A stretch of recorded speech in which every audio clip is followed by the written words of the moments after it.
Would you be able to introduce yourself and tell us what you do?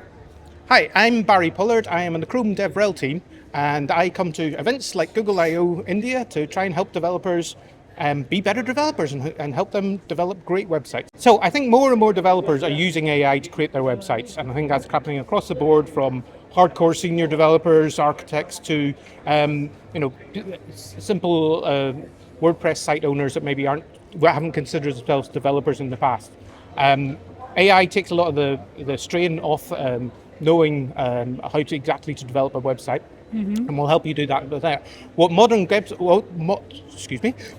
web guidance aims to do is bridge that gap between when a model was trained. So AI models take a long time to train and will typically be 2-3 years out of date, and will therefore give 2 or 3 years out of date guidance on what to do. And I think, as I said during my talk, this has been a problem for a while now.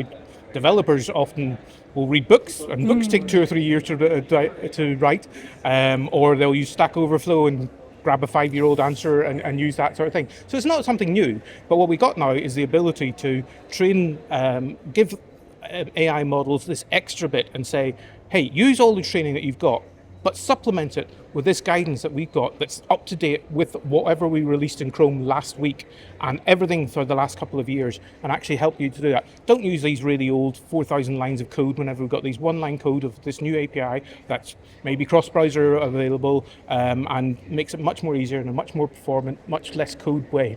So I think one of the great things about the web, but also one of the difficult things, is it's constantly evolving, and we're constantly releasing new stuff, new APIs, new things, new features for developers.